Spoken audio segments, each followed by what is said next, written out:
Lord Corlys. Your son Jacaerys lived and died a bastard! Hey everyone, welcome back to Episode Breakdown. I'm your host Oliver, and if you're looking for the most detailed, spoiler-filled breakdown of House of the Dragon Season 3, Episode 3, you have come to the right place. Spoiler warning, we are going to be discussing everything that happened in this episode in full, rich detail. So if you haven't seen it yet, hit that subscribe button, save this video for later, and come back once you're caught up. Ready? Let's dive in because this episode was an absolute whirlwind of political maneuvering, shocking reveals, and a queen testing the very limits of her power. Before we get started, be sure to hit that subscribe button and the notification bell so you don't miss any of our breakdowns. We open with a cinematic masterpiece of a scene, a true standoff. Picture this, a pale, sparse field under a gray, brooding sky. On one side, you have Lord Ormond Hightower, played brilliantly by James Norton, with his entire green army marching up the Mander. On the other, we have Daemon Targaryen, but he's not alone. Matt Smith brings us incredible swagger as he waits, and he's flanked not just by his own terrifying dragon Caraxes, but by two other dragons rumbling and shifting on the ground behind him. The power imbalance is immediate. It's clear as day. Ormond's neat rows of soldiers are basically just dragon food if this goes south. And Daemon, he delivers the news almost cheerfully. The war is over, he says. Ormond's allies have scattered, his nephew Aegon II has fled, and a new queen sits on the Iron Throne. Ormond, of course, is skeptical. Rumors swarm like flies, he counters. Daemon casually assures him he'll encounter the truth soon enough. The same truth Otto Hightower met at the end of a blade wielded by Rhaenyra herself. That's a chilling detail. Ormond weighs his options. He can fight and be roasted, or he can bow. Finding no other option worth keeping, he kneels. He lays down his sword and swears fealty to Rhaenyra. Daemon lets him rise, lets him believe the matter is settled, and then raises a finger, savoring the moment. He has one more condition. His ward, Daeron Targaryen, Alicent and Viserys' youngest son, is coming to King's Landing as insurance.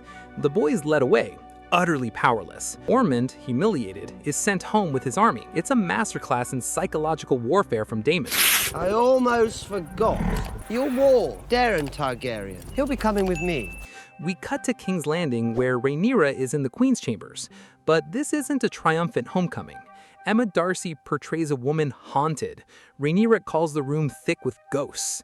She remembers herself as a child, coming to play a new tune for her father Viserys. She speaks of him, saying he was strong then, and also of her mother Emma. She's measuring herself against a home that no longer exists, a family that's been torn apart. Daemon enters, delivering the good news about Ormond's surrender and that they have Daeron in custody. But it quickly gets complicated. Rhaenyra questions the boy, trying to get information about Aemond and Aegon's movements, but Daeron reveals nothing. He says literally nothing. He won't even look her in the eyes. Rhaenyra gives him a chance, telling him his treatment depends on his conduct, but when he still won't speak, she has him confined. Once he's led away, she admits to Daemon that the boy is younger than she expected. And this is where Daemon shows his true colors. He reminds her what the boy is, regardless of his age, a threat with a claim to the Iron Throne through his Targaryen bloodline. And then he drops the bomb. You're going to have to kill him. It's a chilling, cold-blooded statement that frames the entire episode. He's younger than I imagined. He's a claimant to the throne. You're going to have to kill him. And that's when the real problems start. Rhaenyra quickly discovers that inheriting a crown and actually running a kingdom are two very different things. Grand Maester Orwyle informs Corlys Valerius that the crown's gold has vanished. It was moved from King's Landing, and the master of the coin is presumed dead, taking the location of the gold with him. Corlys does the math. Even with Dragonstone's reserves, they have enough coin for a week or two at most. Rhaenyra's immediate solution? Send ravens to the great houses demanding tribute, but she refuses to summon her small council from Dragonstone, holding a grudge for their silence during the war. Aemon must be found, she insists, along with the wild dragon sheep stealer and its rider. And get this, she offers a bounty she doesn't have, promising Harrenhal instead. She acknowledges they're in a difficult position, but she wants a coronation to secure her legitimacy. Corlys and Mysaria, ever the pragmatists, advise against a massive, expensive coronation while the people are starving. It's a huge dilemma, symbol versus substance. To the slayer of Aemond One-Eye, I will grant Harrenhal itself. I've no need of it now. All the Riverlands are mine. Next we get a scene we've all been waiting for, Rhaenyra confronting Alicent and Helena. The Red Keep is in chaos, filled with servants asking about candles and rat catchers. A fun detail, all the rat catchers were executed last season, so the palace is now overrun with vermin. The conversation between Rhaenyra and Alicent is tense to say the least. Rhaenyra wants answers about the gold, Aemond, and Sheep Stealer. Alicent has none, only grievances. Her father's dead without ceremony, her son is missing, and she's reduced to waiting for mercy. And she reveals a flash of her old fire, accusing Rhaenyra of trampling everything under her pretty foot. The two spar, and Rhaenyra refuses to release them as long as Aemon is at large. She then orders Sir Largen to circulate rumors of Aegon's death and to bring Joffrey from the Vale, making him the new heir. It's a brilliant, ruthless political move. And let Joffrey be brought back from the Vale. He is next in line. He must now be raised as my heir. Rhaenyra's quest for legitimacy continues as she approaches the High Septon, Eustace. She wants to be anointed in the eyes of the Seven. It would give her so much more power and sway among the faithful. But Eustace is defiant. He refuses, stating that no one has seen Aegon's body. He dismisses dragons as a profane magic, born of darkness and pride. He warns her against making an enemy of the faith. Rhaenyra turns and walks away. It's a silent, powerful answer. With respect, I advise you, do not make an enemy of the faith. It exalts, comfort, binds together your people. Later, over a private dinner, Corlys reveals a shocking secret. Alan and Adam, the men who saved his life, are his sons by a woman who was never his wife. He asks Rhaenyra to legitimize them, to carry the Valyrian name. Now, this seems like a small request from a man who has given her everything. But watch Rhaenyra's face. She pauses, offers nothing certain, only a quiet suggestion she'll consider. But we know she won't. She's terrified that raising bastards will get people talking about the legitimacy of her own sons. It's a profound political paranoia. We have both of us suffered greatly, and I cannot begrudge you a new way forward, but Lord Corlys... A word from the throne. 'Tis simple enough. The next morning, Rhaenyra holds her first audience as queen, and it's a reality check. The small folks' concerns are more pressing than any crown. Their sheep have been taken by dragons, wool and meat are in short supply.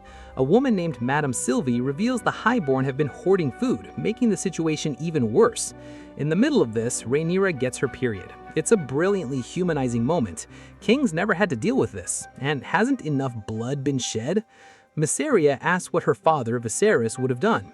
Rhaenyra's answer is a banquet, but first a knighting. What would your father do? A banquet, I think. Hugh Hammer, Ulf White, and Adam Neal as Daemon knights them.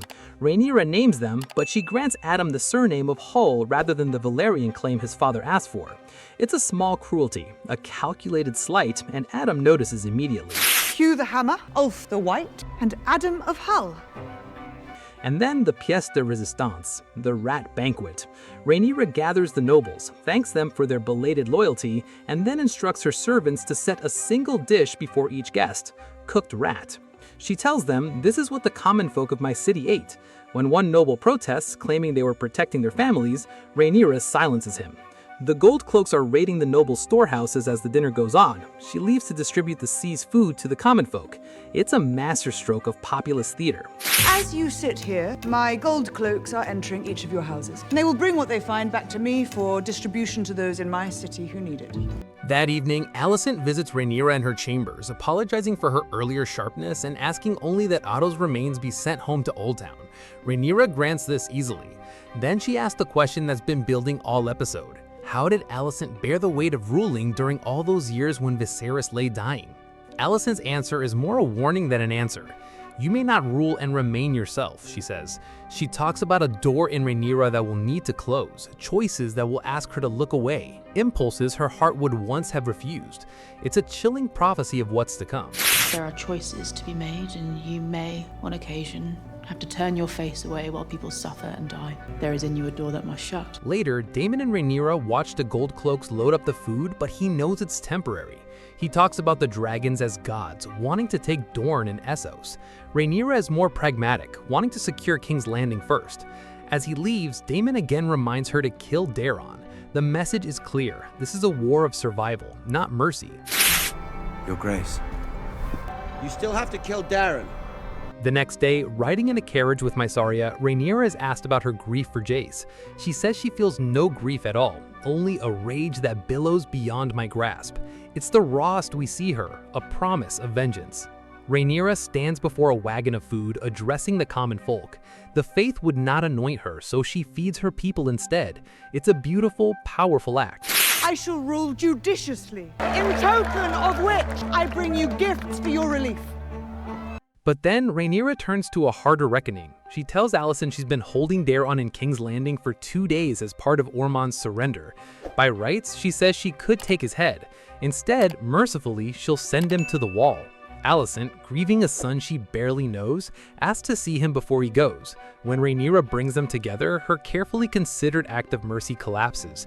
Alicent doesn't recognize the boy in front of her. You don't know this boy, but he is not Daeron. Because he isn't Daeron. The boy finally breaks his silence. Ormond had his hair bleached, threatened his real mother's life, and sent him off as a hostage in the real Prince Daeron's place. The Hightower who claimed fealty to the new queen tricked her instead. Rhaenyra's fury is immediate. She has insisted on legitimacy as the one thing she cannot rule without, and a stranger's son has worn Daeron's name under her own roof for 2 days. If a prince can be faked that easily, so perhaps can everything else she's staking her claim on. She orders all Hightower colors burned throughout the castle. The illusion is shattered. He compelled me. Lord Ormond Hightower blenched my hair, told me I must play the part of the prince, or he would have my mother hanged. Just when you think it can't get worse, a dragon keeper arrives at the gate. It's a burnt messenger from Tumbleton. Ormond has seized the market town by force after his supposed surrender. Tumbleton sits roughly 180 miles southwest of King's Landing, near the border of the Crown Lands. Ormond's forces have taken the townspeople captive and brought Daeron's dragon to Sarion inside its walls. Now Rhaenyra faces a horrific dilemma. Sending dragons risks burning innocent civilians loyal to her cause, but allowing the Hightowers to hold Tumbleton means her people suffer. Rhaenyra declares that Tumbleton must be reminded who commands the realm, but Ormond's bold moves prove a terrifying truth. Commanding the throne hardly guarantees control over the realm. And that, my friends, is where we leave it.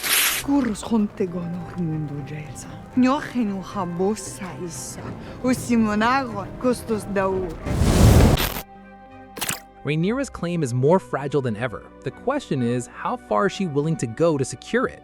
Can she hold onto her soul while fighting to hold onto the throne? Let me know in the comments below. Do you think Rhaenyra will order the attack on Tumbleton? What do you think of her rule so far? And what was your favorite moment from this episode? I'd love to hear your theories. If you enjoyed this deep dive, please hit that like button, subscribe to Episode Breakdown, and don't forget to ring the notification bell so you never miss a breakdown. Thanks for watching, and we'll see you in the next one. Stay safe and stay tuned.